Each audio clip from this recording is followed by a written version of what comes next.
G'day ladies and gentlemen, it's your mad mate Yorick again, and as per usual, I've just assumed your genders.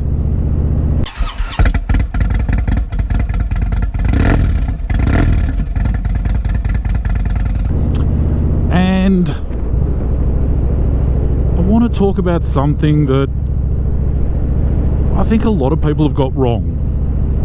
I mean, I always talk about stuff that I think people are getting wrong. I always try and look at things from a slightly different angle, just to get people thinking a little bit more, instead of just having these knee-jerk, rehearsed responses to any issue that may raise its head in conversation.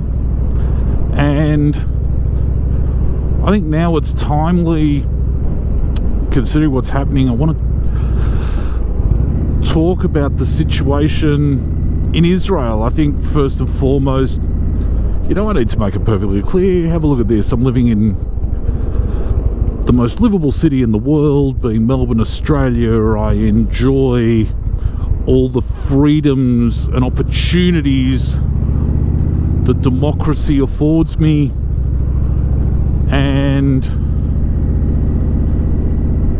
I am not a Palestinian. I do not identify as a Palestinian or any one of myriad groups of Muslims anywhere in the world. And the reason I mention it this way is because, as it stands at the moment, there are literally hundreds and hundreds of rockets raining down on Israel that are being launched from Gaza. And what I understand of the situation of the climate over there is that for any Arabs, or I think at the moment there's this massive conception, and please bear with me, I'm sort of just thinking about this as I go along. I mean, that's how I do all my videos. And like at the moment, there are calls for Israel to be boycotted. There's a massive, that's called the BDS movement, boycott, divest and sanction. So people that are engaging in an active campaign to not purchase Israeli products, to not engage with Israeli academics, either for others to go over there to do study and research, or to invite Israeli academics to come to their institutions, and sanction to stop any funding, or to put up tariff barriers and whatever else on said Israeli products. But and this is all in the name of freeing the Palestinians, whom we hear constantly, especially of those that live in Gaza, the absolutely dire and tragic circumstances under which they're living. They're abjectly impoverished. There's very little in the way of infrastructure, and then we also keep hearing about the Israeli atrocities that keep on being perpetrated against them, which I think in itself is deplorable. And I think every Gazan should be able to have the same opportunities as I do here, that they should be free to live as they wish and conduct commerce as they wish. But the problem we have, or the problem they have, is most of us in the West, we've had our eye taken off the ball, because if you have a look, it's not really Israel that's acting like the tyrannical regime some in the mainstream media would have you believe. You know, I mean, where do we start with this? I suppose the first thing to understand is that Israel has not had any boots on the ground, whether a military force or a police force, in Gaza since 2004, when Israel forcibly removed its own citizens from Gaza. So not only is there no Israeli involvement in the meting out of law and order in that area, there are no Israeli citizens even living in that area who could be considered antagonists toward the Palestinians. And I think that's a really big point to get across, that if left alone, Israel would have absolutely no interest in Gaza or anyone who lives there. So that's not the case. And I think it's important to go over as many facts as we can, as many facts as I can. I'm not a political science major. I didn't graduate from a university with a degree in anything, but I'd like to think I pay attention to what's going on, and I like to think I read a bit.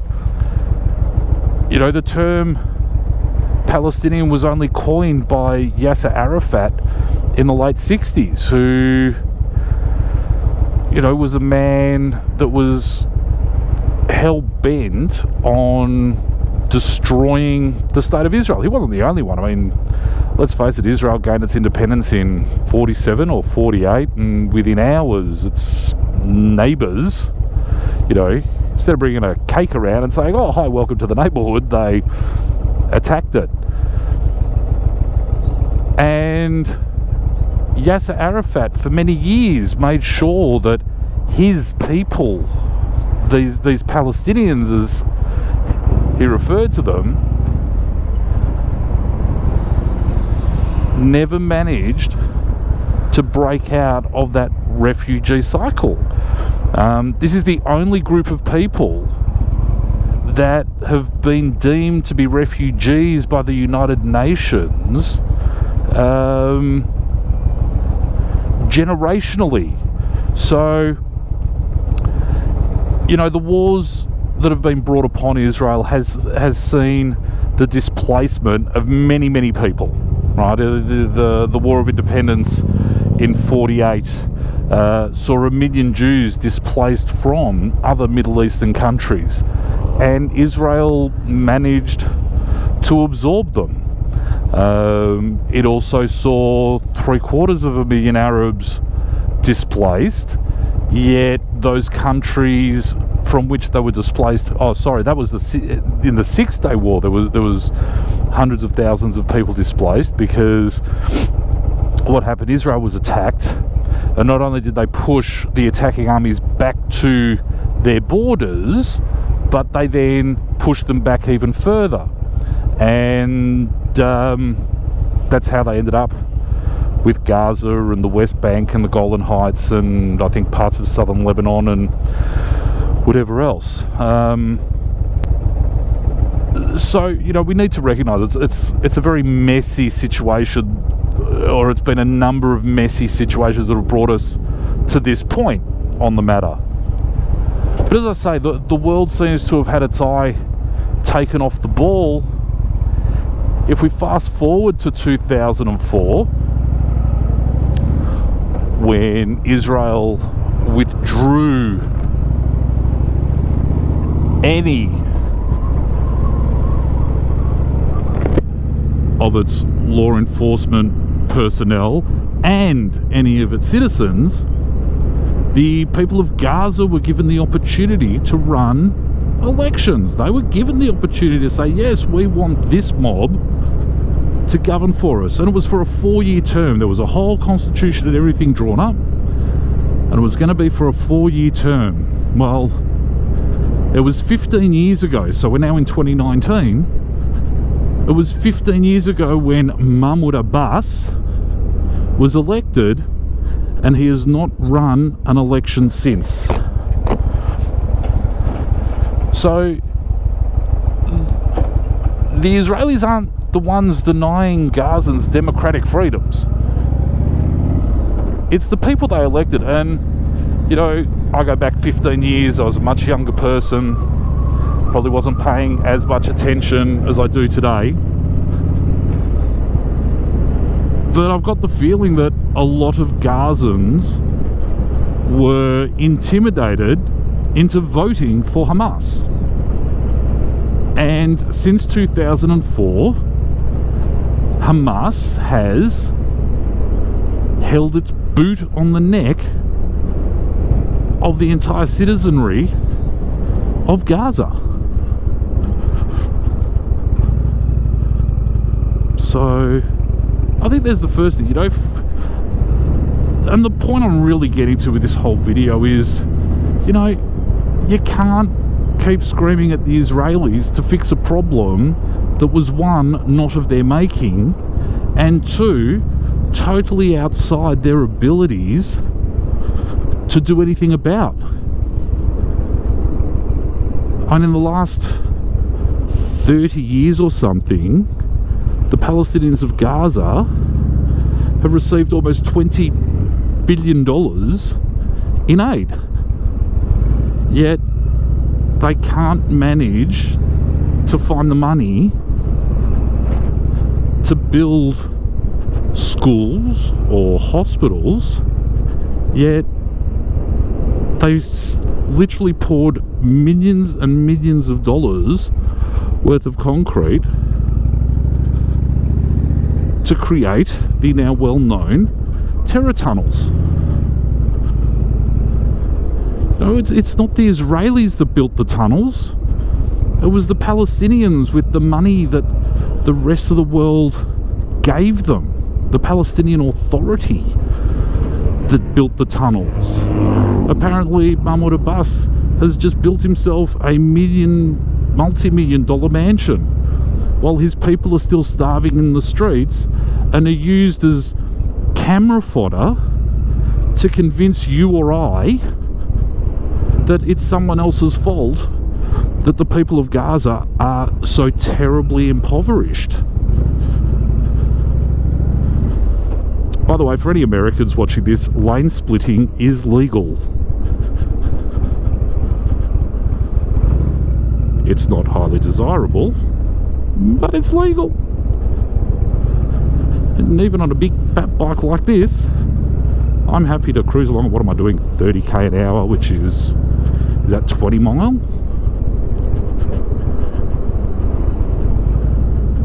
So, anywho, getting back to it, all these well-meaning uni students and academics and whoever else screaming for sanctions against Israel, who we should be screaming and railing against is Hamas.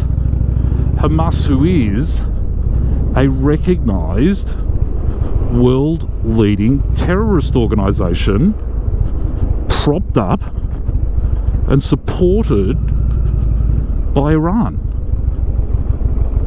It's not the Israelis' fault the people are starving. It's not the Israelis who are using the Palestinians as human shields. Oh, that's a little bit narrow for me.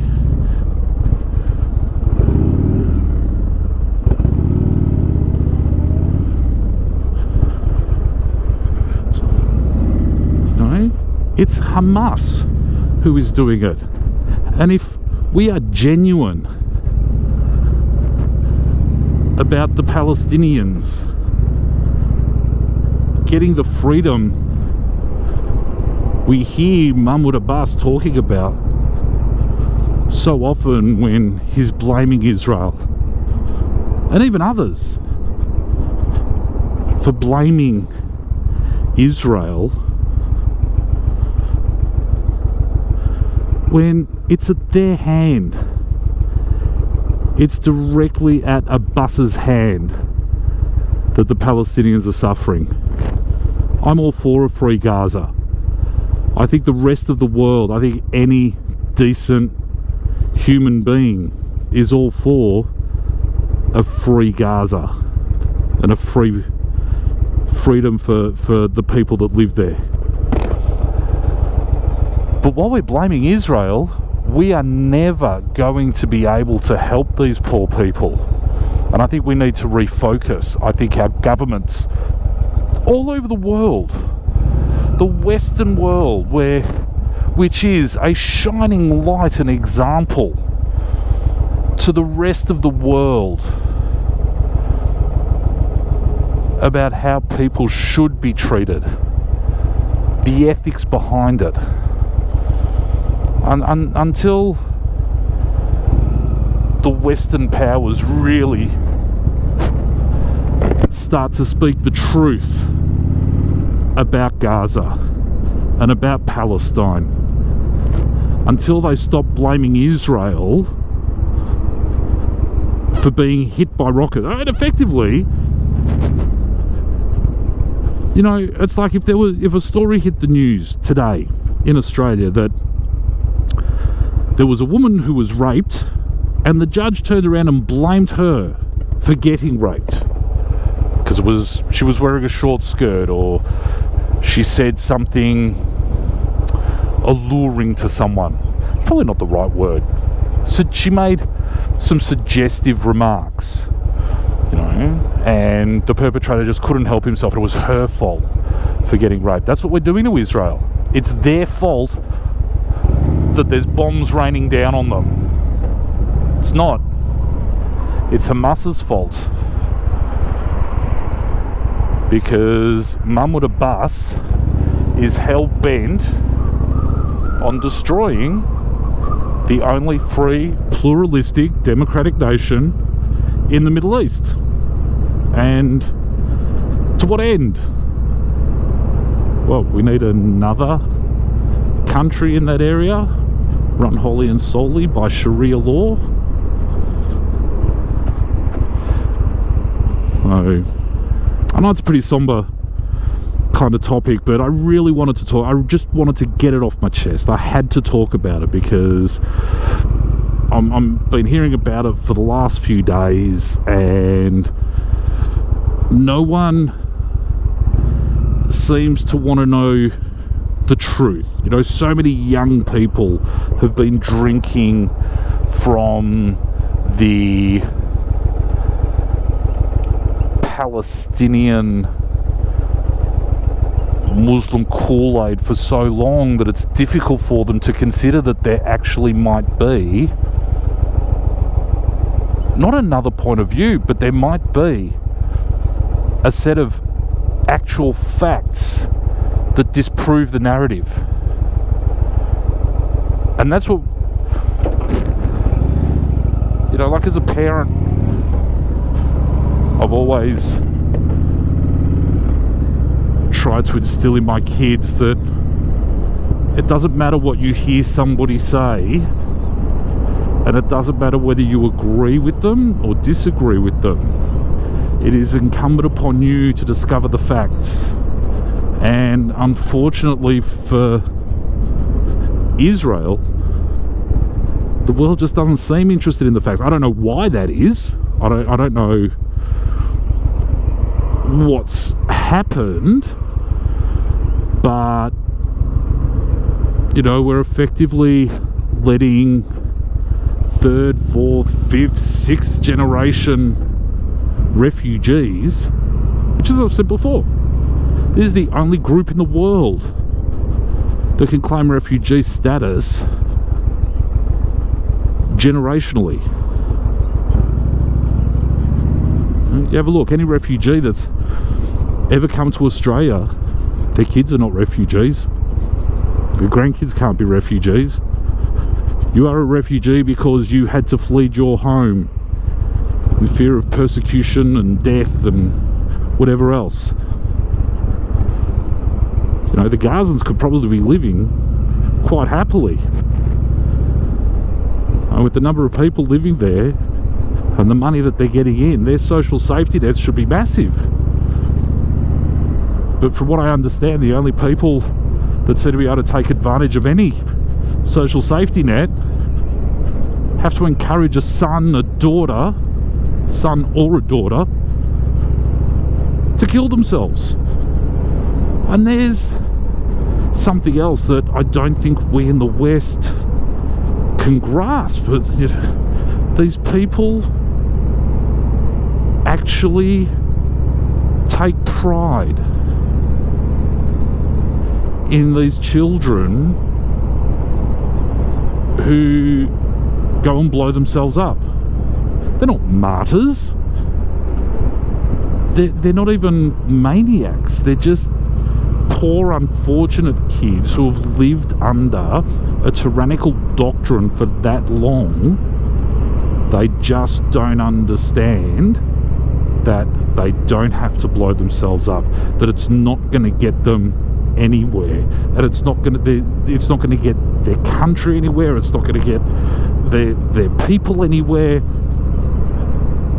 But then I suppose if you were that impoverished and you wanted to make sure your parents and your brothers and sisters had food to eat, then maybe you'd consider it.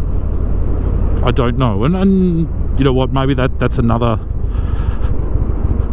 discussion for us to have all together, the psychology of suicide bombers. I couldn't imagine as a parent ever being proud that one of my kids did themselves in, let alone blew themselves up and took as many other unsuspecting people with them as possible.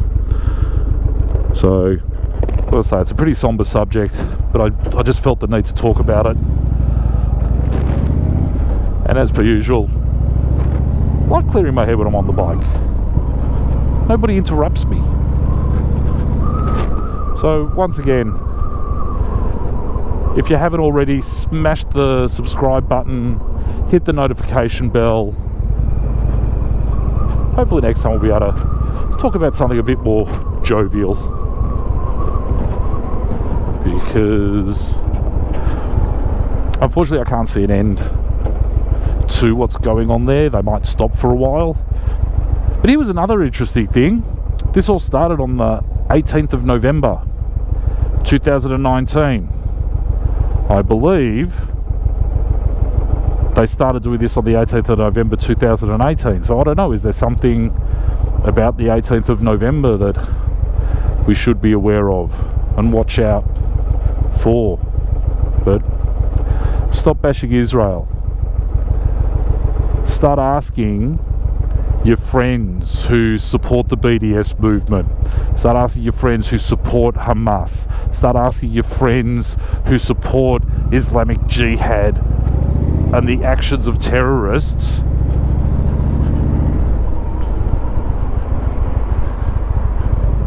If Hamas is so great, if Mahmoud Abbas is so wonderful for his people, why is he spending money on rockets and concrete to build tunnels for more terrorist attacks to take place and not actually feeding his people?